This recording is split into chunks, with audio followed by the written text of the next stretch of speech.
خراب تھی، اس وجہ سے آج آپ حضرات کو میری آواز کچھ خراب آ رہی ہوگی۔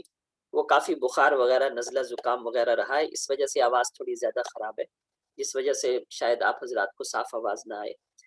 بہرحال ہم اپنا سبق آگے شروع کرتے ہیں۔ آج فلسفے کے مسائل کو ہم تفصیل کے ساتھ آگے پڑھیں گے، لیکن کچھ عنوانات کو ہم نے یہاں پر جمع کیا ہے تاکہ ایک اندازہ ہو جائے کہ فلسفے کے اندر کس قسم کے مسائل جو ہے ان کا سامنا ہوتا ہے، اور ہم کس قسم کے مسائل پڑھتے ہیں، ہمیں ایک اندازہ ہو جائے۔ آپ کے سامنے کچھ عنوانات ہیں جن سے آپ کو اندازہ ہوگا۔ نمبر 1، کائنات میں انسان کا مقام کیا ہے؟ کیا انسان کو کائنات میں مرکزی حیثیت حاصل ہے، یا انسان کائنات میں ایک ایسی ہی حیثیت رکھتا ہے جیسے باقی جاندار یا جیسے باقی بے جان چیزیں حیثیت رکھتی ہیں، یعنی کوئی حیثیت نہیں رکھتا؟ دوسرے الفاظ کے اندر فلسفے کے ابتدائی زمانے میں، فلسفے کے درمیانی زمانے میں، جنہیں ہم قرون وسطیٰ کہتے ہیں، ان دونوں زمانوں کے اندر یہ خیال اور یہ یقین رہا فلاسفہ کو کہ انسان کی اس کائنات میں مرکزی حیثیت ہے۔ لیکن جو جدید فلسفہ ہے اس کے آنے سے اور جدید سائنس کے آنے سے یہ خیال ٹوٹ گیا۔ اب یہ خیال نہیں ہے، بلکہ جدید سائنس کے آنے کے بعد یہ خیال خاک میں مل گیا کہ انسان کائنات کے اندر مرکزی حیثیت رکھتا ہے۔ جب کائنات کے اندر غور و فکر کیا گیا، فلکیات کا علم پھیلا، دور دراز کے سیاروں اور ستاروں کا علم انسان کو حاصل ہوا، تو اس کے بعد اس چیز کے اندر بہت مضبوطی نہیں رہ گئی، بلکہ فلاسفہ دوبارہ سوچنے پر مجبور ہوئے کہ اتنی بڑی کائنات میں کیا واقعتاً انسان کا مقام مرکزی ہے یا انسان کا مقام مرکزی نہیں ہے۔ تو بہرحال یہ ایک بڑا بنیادی مسئلہ ہے کہ کائنات میں انسان کا مقام کیا ہے۔ نمبر 2، کیا کائنات کا کوئی مقصد ہے؟ یہ بہت عظیم مسئلہ ہے فلسفے کا، فلسفے کی سمجھیں بنیاد ہے۔ اگر آپ اس کو فلسفے سے نکالیں گے تو سمجھیں آدھے سے زیادہ فلسفہ اس سے ختم ہو جاتا ہے کہ کائنات کا کوئی مقصد ہے یا نہیں، کائنات کس لیے بنائی گئی ہے۔ مذہب کے اندر بھی یہ بحث چلتی ہے اور فلسفے کے اندر بھی یہ بحث چلتی ہے کہ کائنات با مقصد ہے یا کائنات بے مقصد ہے، کائنات کسی ایک طرف کو جا رہی ہے یا کائنات کا کوئی رخ نہیں ہے۔ یہ فلسفے کی بھی اہم مباحث میں سے۔ اگر آپ یہ کہیں کہ کائنات کا کوئی مقصد ہے تو مقصد دینے والی کون سی ذات ہے؟ خود بخود اگلا سوال سامنے آ جائے گا کہ کیا کائنات کا کوئی خدا ہے؟ اگر یہ کائنات با مقصد ہے تو اس کو مقصد کس نے دیا ہے؟ تو جو ذات اس کو مقصد دے رہی ہے اس ذات کی حقیقت کیا ہے، اس ذات کی ماہیت کیا ہے، اس ذات کا اس کائنات کے ساتھ تعلق کیا ہے؟ یعنی تعلق حلول والا ہے یا تعلق حلول والا نہیں ہے، تعلق صرف تصرف والا ہے کہ وہ ذات کائنات سے علیحدہ ہے اور اس کائنات کے اندر تصرف کر رہی ہے۔ اب فلاسفہ کے آگے آپ یہ باتیں پڑھیں گے کہ کچھ فلاسفہ جو ہے وہ حلول مانتے ہیں، جیسے اسپینوزا، وہ مغرب کا ایک مشہور فلسفی ہے، وحدت الوجود کا قائل ہے۔ وحدت الوجود کا مطلب ہی یہ ہے کہ خدا اس کائنات میں اس طرح حلول کیے ہوئے ہے کہ یہی کائنات خدا ہے، جو مشہور معنی ہے وحدت الوجود کا۔ تو کیا کائنات کا کوئی خدا ہے؟ یہ ایک بنیادی سوال آ جاتا ہے۔ اگلا سوال، زمانہ کیا ہے؟ یہ ایک بڑا پیچیدہ سوال ہے، مسلم فلاسفہ کو بھی اس نے پریشان رکھا، غیر مسلم فلاسفہ کو بھی اس نے پریشان رکھا، اور اس کے بارے میں بہت طرح کے نظریات جو ہے وہ سامنے آئے ہیں اور بہت پیچیدہ معاملہ ہے۔ فلاسفہ نے اس کی بہت ساری توجیحات پیش کی ہیں، لیکن زمانے کا مسئلہ ایسا مسئلہ ہے کہ ایک دم حل نہیں ہوتا اور ایک دم اس کے اوپر تشفی نہیں ہوتی۔ زمانے کا مسئلہ ایک ایسا مسئلہ ہے، مثلا کہنے والے کہتے ہیں کہ زمانہ جو ہے اگر آپ اس کو 3 حصوں میں تقسیم کریں، ایک حصہ ماضی، ایک حصہ مستقبل اور ایک حصہ حال، تو جو ماضی ہے وہ ابھی موجود نہیں ہے، جو مستقبل ہے وہ بھی ابھی موجود نہیں ہے، اور حال کی آپ تعریف کیا کریں گے؟ حال کی ایک تعریف یہ کی جاتی ہے کہ اگر آپ غور سے دیکھیں تو حال ماضی کا پہلا کنارہ اور مستقبل کا آخری کنارہ، یا یوں کہہ لیں مستقبل کا پہلا کنارہ اور ماضی کا آخری کنارہ جو ہے وہ جو ایک لکیر ہے اس ایک لکیر کو آپ کہتے ہیں کہ یہ حال ہے۔ حقیقت کے اندر حال خود کچھ نہیں ہوتا، بلکہ وہ ماضی کا ہی ایک ٹکڑا ہوتا ہے اور مستقبل کا ہی ایک ٹکڑا ہوتا ہے۔ اور ماضی آپ کو پتا ہے وہ ابھی موجود نہیں، مستقبل کے بارے میں بھی آپ کو پتا ہے کہ مستقبل بھی ابھی موجود نہیں۔ تو سوال یہ ہے پھر زمانہ کدھر ہے؟ یہ ایک سوال ہو جاتا ہے۔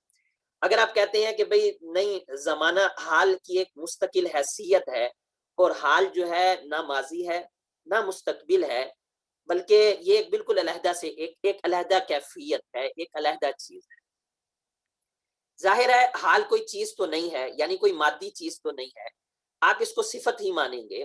تو یہ صفت کس چیز کی مانیں گے؟ کیا تغیرات کی صفت مانیں گے، مادے کی صفت مانیں گے؟ کہ کیونکہ مادہ بدلتا ہے تو ہمیں پتہ چلتا ہے کہ زمانہ گزر رہا ہے۔ مثال کے طور پر آپ اپنی ذات کے اندر تغیر دیکھتے ہیں، آپ چیزوں کے اندر تغیر دیکھتے ہیں، تو آپ کو پتہ چلتا ہے زمانہ گزر رہا ہے۔ آپ فرض کریں کہ آپ ایک ایسی جگہ پر ہوں کہ آپ کے سامنے کوئی مادی چیز نہ ہو، مثلا آپ ایک خلا میں ہیں، کسی طرح آپ خلا میں چلے گئے اور بہت دور دور تک آپ کے سامنے کوئی مادی چیز نہیں، اور آپ کا اپنا جو وجود ہے، آپ کا جو اپنا جسم ہے، یہ بھی فی الحال آپ کی نظروں میں نہیں ہے، کسی وجہ سے کہہ لیں، جو بھی وجہ ہو، لیکن آپ کے سامنے نہیں ہے۔ آپ کو کیسے پتہ چلے گا کہ زمانہ گزر رہا ہے؟ تو غرض یہ کہ زمانے کے اوپر سوالات بہت زیادہ ہیں، زمانے کو حل کرنے کی بڑی کوششیں کی گئی۔ جدید ترین نظریہ جو زمانے کا ہے، نظریہ اضافت کے اندر جسے استعمال کیا گیا، یا اسٹیفن ہاکنگ نے جس کو ساتھ پیش کر دیا، اس کی تھوڑی وضاحت کر دی، وہ یہ کہ زمانے کو بھی آپ مادے کی ایک صورت مان لیں، مادے کی ایک کیفیت مان لیں، کہ یہ بھی مادے کی ایک صفت ہے جس سے ہمیں باتیں سمجھ میں آتی ہیں۔ کانٹ کا ایک اپنا نظریہ تھا زمان و مکان کا، کہ زمان و مکان کیا ہے، ہم آگے جا کر اس کو بھی تھوڑی تفصیل میں پڑھ لیں گے۔ تو یہ فلسفے کا ایک اہم مسئلہ ہے۔ ابھی ہم فی الحال عنوانات کو لے رہے ہیں، ہم ان مسائل کو ابھی نہیں پڑھ رہے، آپ یہ بات ذہن میں رکھیے گا، مسائل آگے جا کر ہم پڑھیں گے۔ ابھی ہمارا مقصد یہ ہے کہ آپ کے سامنے کچھ مسائل آ جائیں کہ اچھا یہ کون کون سے مسائل ہیں کہ فلسفے کے اندر جن پر بحث کی جاتی ہے۔ تو زمانہ کیا ہے؟ اچھا، اسی طرح زمانے کی حرکت دولابی ہے یا خط مستقیم پر ہو رہی ہے؟ دولابی کا مطلب یہ ہے کہ زمانہ گول چکی کی طرح گھوم رہا ہے۔ خط مستقیم کا مطلب یہ ہے کہ الف سے شروع ہوتا ہے، یہ پر یا کہیں کسی جگہ پر جا کر ختم۔ تو اگر گول ہے زمانہ، تو گول ہونے کا مطلب یہ ہے کہ یہ کہیں ختم نہیں ہوگا، یہ پھر کر واپس آ جائے گا۔ جیسے تناسخ کے کچھ نہ کچھ نظریات ہیں، یا لوگ سادہ زبان کے اندر کہتے ہیں کہ بھئی تاریخ اپنے آپ کو دہراتی ہے، وقت مڑ کر واپس آتا ہے۔ تو فلسفے کے اندر ایک یہ خیال ہے کہ کیا زمانے کی حرکت گول گھومتی ہے کہ زمانہ مڑ کر واپس بھی آئے گا؟ اگر زمانہ مڑ کر واپس آئے گا تو اس کا مطلب یہ ہے کہ کائنات کی نہ کوئی ابتدا ہے نہ کوئی انتہا، کیونکہ جو گول چیز ہوتی ہے، جو چیز دائرے کے اندر ہوتی ہے، تو دائرے کے اندر آپ یہ نہیں بتا سکتے کہ اس دائرے کے اندر ابتدا کہاں سے ہو رہی ہے اور انتہا کہاں پر ہو رہی ہے۔ دائرے کی نہ کوئی ابتدا ہوتی ہے نہ انتہا۔ لیکن اگر آپ کہتے ہیں کہ زمانہ خط مستقیم پر حرکت کرتا ہے، یعنی ایک وقت تھا جب زمانہ شروع ہوا تھا، تو اس کا مطلب یہ ہے کہ ایک وقت آئے گا جب زمانہ ختم ہوگا، زمانہ آگے کی طرف بڑھ رہا ہے، اور ایک وقت آ کر زمانہ ختم ہو جائے گا۔ گویا اس کا براہ راست تعلق اب کائنات کے ساتھ ہو جائے گا، اور اب آپ کائنات کی توجیہ یہ کرنے لگ جائیں گے کہ کائنات کی ایک ابتدا ہے اور کائنات کی ایک انتہا ہے۔ تو بہرحال یہ ایک فلسفیانہ مسئلہ ہے اور بڑا اہم مسئلہ ہے۔ مسلمان جو مفکرین گزرے ہیں، فلاسفرز گزرے ہیں، انہوں نے بھی اس پر کافی کچھ لکھا ہے۔ مکان جیسا ہی مسئلہ، زمان جیسا ہی اگلا مسئلہ ہے کہ مکان کیا ہے۔ مکان کا مطلب ہے جگہ کیا ہے، آپ جگہ کس چیز کو کہتے ہیں؟ ظاہر ہے ہوا کو تو جگہ نہیں کہا جاتا، مٹی اور مادے کو تو جگہ نہیں کہا جاتا۔ جہاں پر مٹی اور مادہ موجود ہوتا ہے، یعنی مادہ جس جگہ پر ہوتا ہے، اس جگہ کو مکان کہا جاتا ہے، لیکن یہ کوئی واضح تعریف تو نہ ہو۔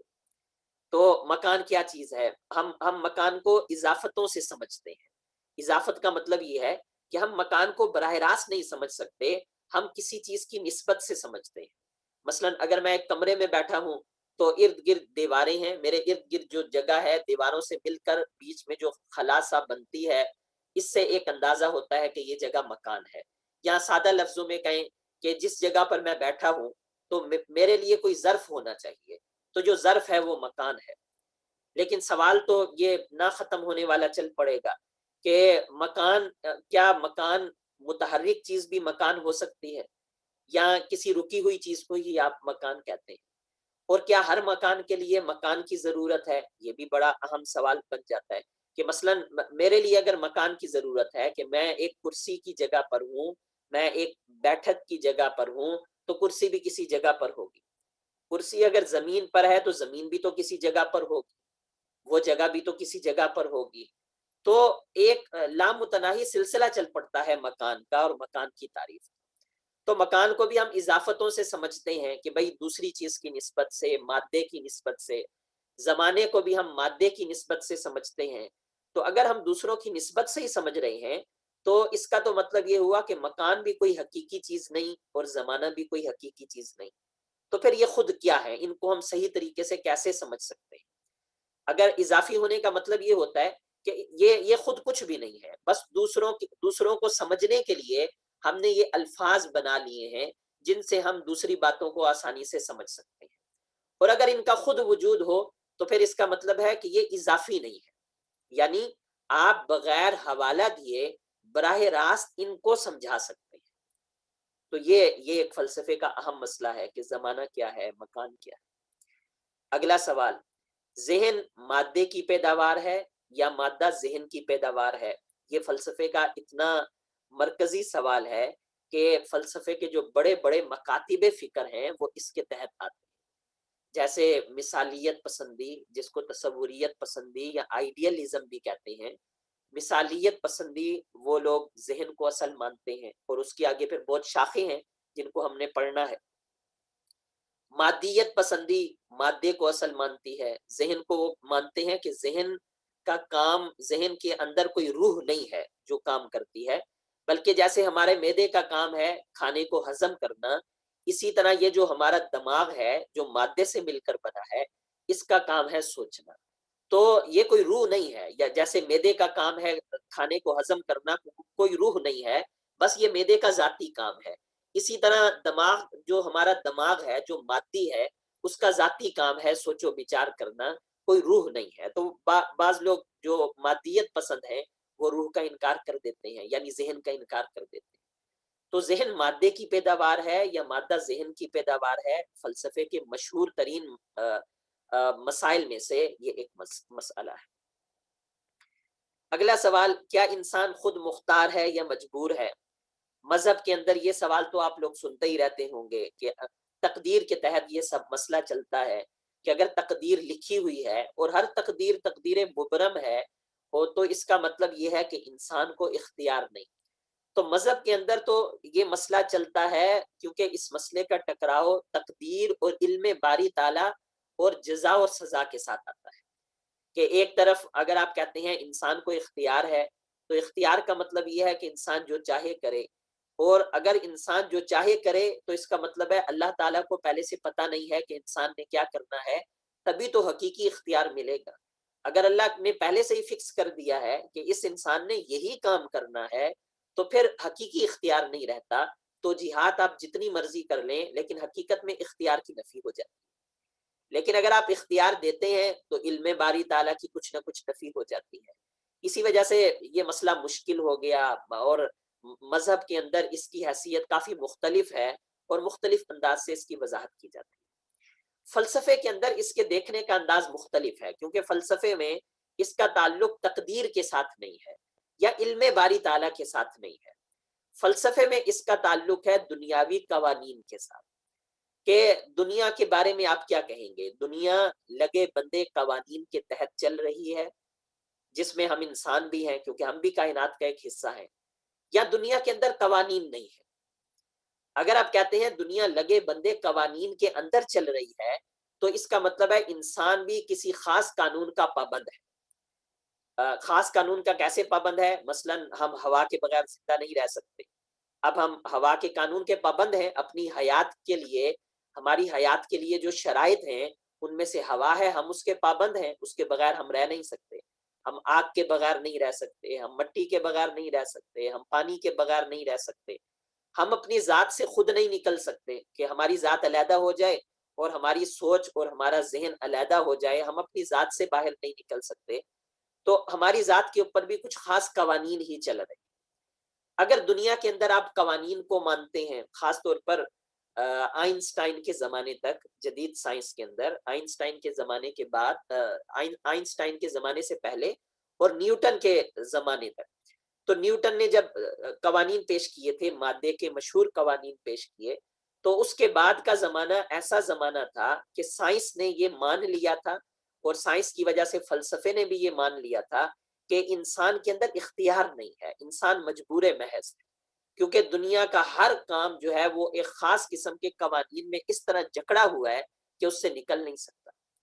لیکن آئنسٹائن کے زمانے میں جب نظریہ اضافت آیا، تو اضافت کا مطلب یہ ہے کہ ہر چیز اضافی ہے، دوسرے کی نسبت سے بنتی ہے، چیزیں حقیقی نہیں ہے، زمانہ حقیقی نہیں ہے، مکان حقیقی نہیں ہے، قوانین حقیقی نہیں ہیں، بلکہ بہت ساری چیزیں اضافی ہیں، حتیٰ کہ وہ مادہ جس پر سب صدیوں میں پرانے عہد قدیم کے اندر انسان کو ناز رہا، آج اس مادے کی بھی وہ حیثیت نہیں رہی، بلکہ مادہ انرجی سے تبدیل ہو جاتا ہے، بالکل ہی نیا نظریہ سامنے آ گیا۔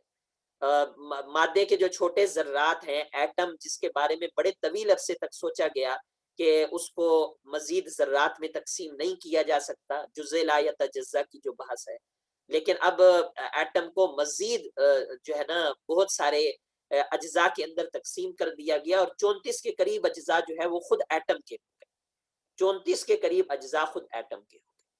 تو ایسی صورت میں جب چیزیں اضافی ہیں، تو اس سے پتہ چلتا ہے کہ انسان کو اختیار ہے، انسان مجبور نہیں۔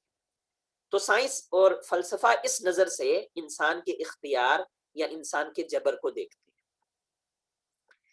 اگلا مسئلہ یہ ہے کہ خیر کیا ہے، شر کیا ہے، آپ خیر کسے کہتے ہیں، خیر کی آپ تعریف کیا کریں گے؟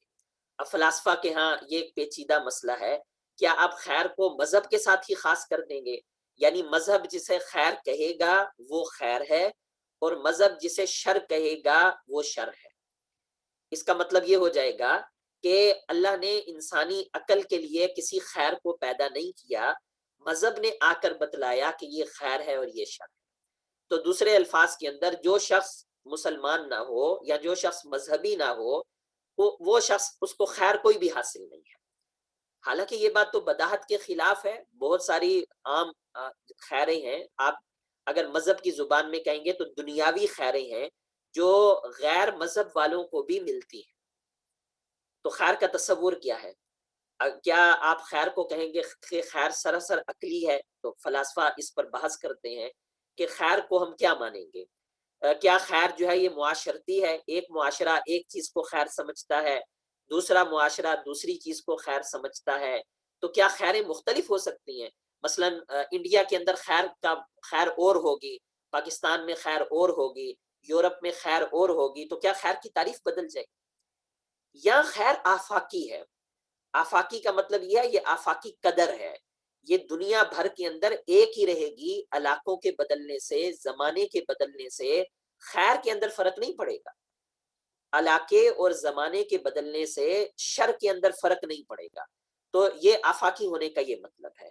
تو خیر کی آپ بنیاد کیا رکھیں گے، آپ خیر کی تعریف کیا کریں گے؟ فلسفے کا یہ بنیادی مسئلہ ہے، اس کو بھی ہم آگے جا کر کچھ نہ کچھ تفصیل اس کی لے لیں گے۔ مثلا کچھ فلاسفہ کہتے ہیں کہ خیر وہ ہے کہ جس میں آپ کو لذت حاصل ہو، شر وہ ہے جس میں آپ کو لذت حاصل نہ ہو۔ اب یہ لذت والا جو ایک نظریہ ہے، بعض فلاسفہ کا ایک لحاظ سے بڑا خطرناک نظریہ ہے، کیونکہ اس کا مطلب تو یہ ہے کہ ایک انسان کو اگر ڈاکہ مارنے میں لذت ملتی ہے تو یہ اس کے لیے خیر ہے۔ تو اگرچہ اس سے ہمیں یہ پتا چلے گا کہ یہ لوگ خیر کو آفاقی نہیں مانتے، فلسفیانہ نظر سے یہ پتا چل جائے گا، لیکن پھر اس کا کیا ہوگا کہ اگر ایک انسان جو ہے ڈاکے کو، اگر ایک انسان چوری کو، اس میں اسے لذت محسوس ہوتی ہے، یا بہت سارے معاشرتی غلطیوں کے اندر اسے لذت محسوس ہوتی ہے، تو کیا اس کے لیے وہ خیر شمار کر لی جائے گی، اور کیا ہمیں اس کو خیر ماننا چاہیے؟ تو یہ باقاعدہ فلسفے کا مسئلہ ہے، اور اس کے بہت سارے نظریات ہیں، انشاءاللہ ہم اس کو آگے پڑھیں۔ اس کے بعد اگلا مسئلہ لے لیتے ہیں، کیا انسان کا مقصد لذت کا حصول ہے، یا انسان کوئی بلند ترین نصب العین بھی رکھتا ہے؟ یہ میرے پچھلے جو ابھی مسئلہ بیان کیا اسی کے متعلق ہے کہ انسان کا مقصد کیا ہے دنیا کے اندر، آیا کوئی مقصد ہے بھی یا کوئی مقصد نہیں ہے؟ اگر آپ کہیں گے کہ کوئی مقصد نہیں ہے تو یہ پہلی بات آ جائے گی کہ انسان کا مقصد ہے لذت کا حصول، کیونکہ انسان کسی اور چیز کے لیے پیدا نہیں کیا گیا، تو آپ اپنی اس زندگی کے اندر جتنی لذت اٹھا سکتے ہیں یا جتنی لذت جمع کر سکتے ہیں آپ جمع کریں۔ ہمارے زمانے کی کہانیوں میں، ہمارے زمانے کے ناولوں میں، ہمارے زمانے کے ادب کے اندر جو مذہب سے بھاگے ہوئے یا بھاگنے والے حضرات ہیں، وہ اس چیز کو زیادہ پیش کرتے ہیں کہ بھئی انسانیت کا مقصد لذت کا حصول ہے، ایک ہی دفعہ زندگی میں ملنا ہے، جتنا انسان اس دنیا سے لذت حاصل کر سکے کر لے۔ تو یہ ایک نظریہ ہے فلسفیانہ اور پرانا قدیم نظریہ۔ اگرچہ قدیم زمانے میں مثلا اگر ہم یونان کے ہیلینسٹک زمانے میں چلے جائیں تو ہیلینسٹک زمانہ یعنی سقراط کے مابعد کا جو زمانہ ہے، اس زمانے کے اندر بھی ایک گروہ تھا جو سقراط سے ہی چلا تھا، لذتیت اس کی بنیاد تھی۔ وہ لوگ بھی یہی کہتے تھے کہ لذت ہی مقصد ہے، لذت ہی خیر ہے، لیکن ان کا یہ مقصد نہیں تھا لذت سے کہ آپ دنیا کی جیسی کیسی چاہو لذت حاصل کرو۔ ان کا لذت سے مفہوم بالکل مختلف تھا کہ آپ لذت حاصل کرنے کے لیے اپنی خواہشات کو ختم کر دو، اپنی خواہشات کو کم کرو تاکہ حقیقی لذت آپ کو حاصل ہو جائے۔ جیسے تصوف کے اندر کہا جاتا ہے کہ بھئی آپ سکون قلب کیسے حاصل کریں کہ قناعت اختیار کریں، دنیا سے بے رغبتی اختیار کریں تو آپ کو سکون قلب ملے گا۔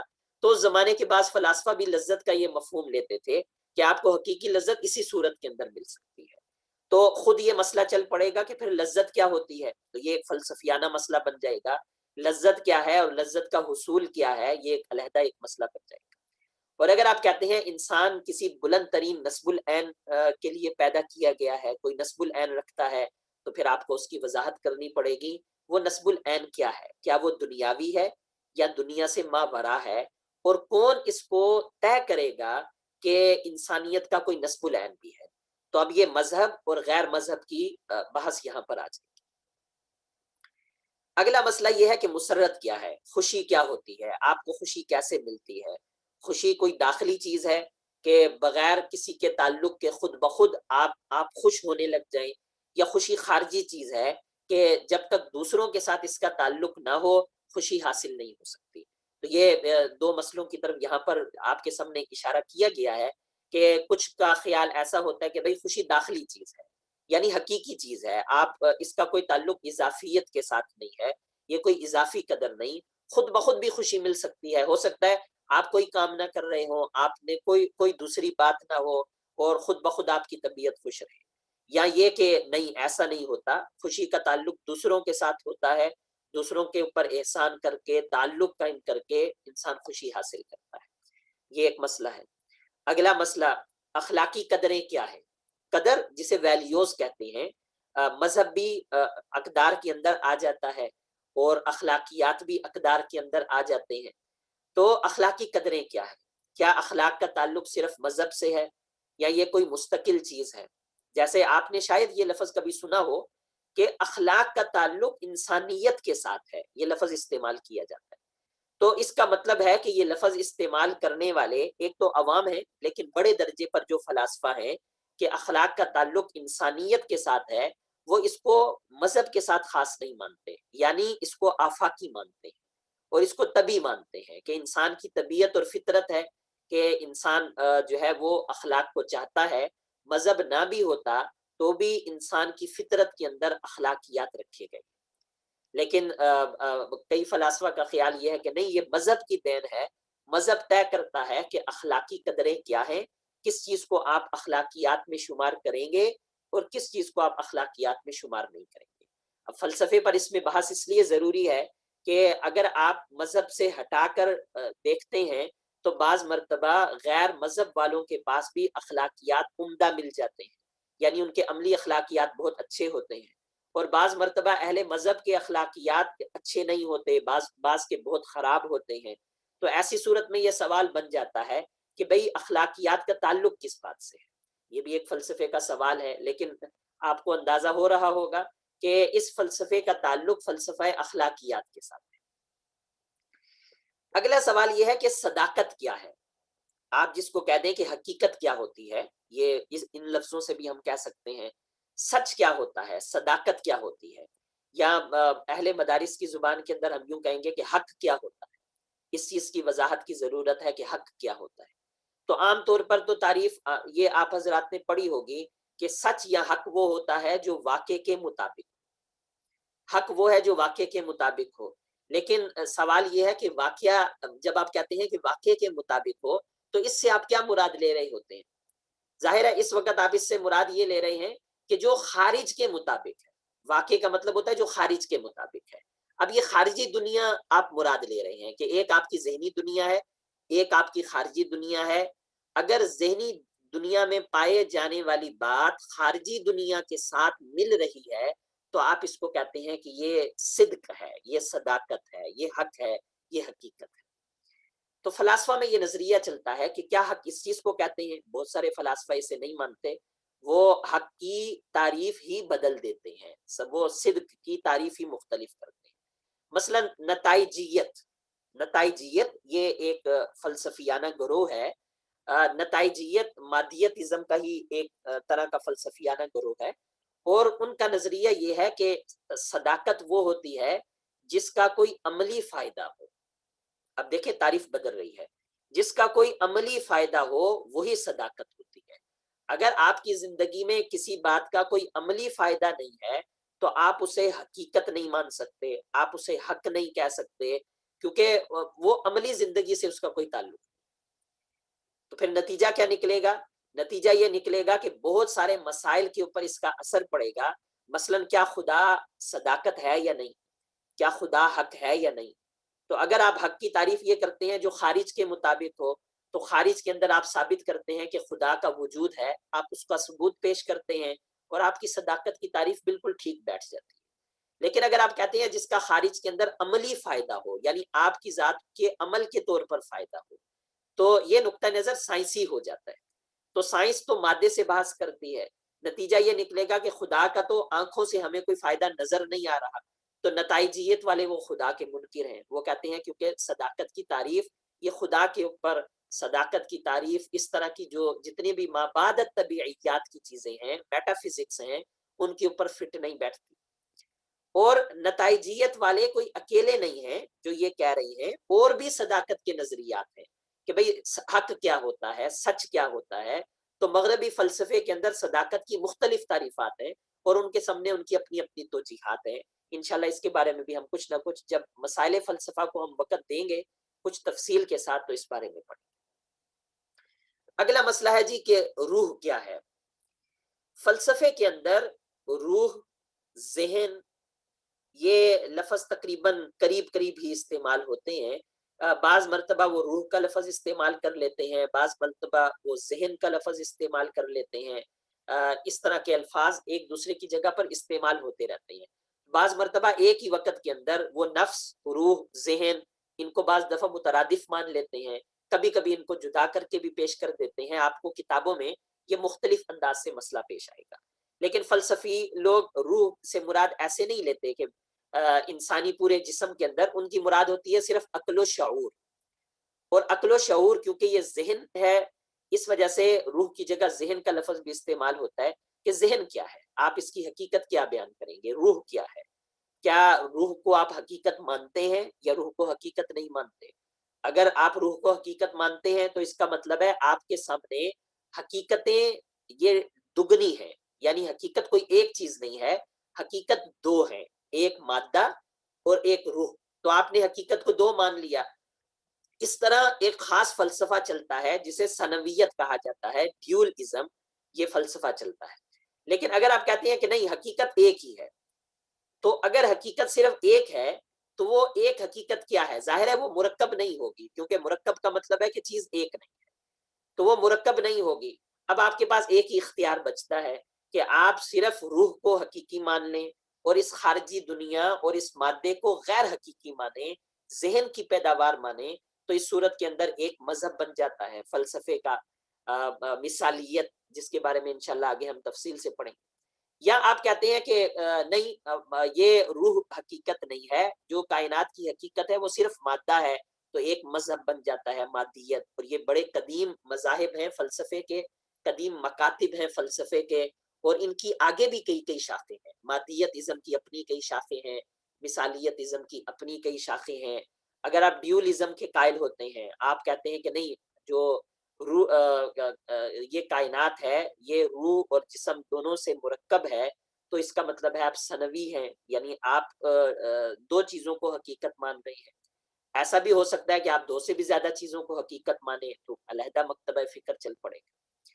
تو بہرحال یہ کچھ مسائل کی فہرست تھی، یہ سب مسائل نہیں ہیں، لیکن ان مسائل کی فہرست یہاں پر دینے کا مقصد یہ تھا کہ آپ کو ذرا اندازہ ہو جائے کہ جو مغربی فلسفہ ہے اس میں کس قسم کی بحث کی جاتی ہے۔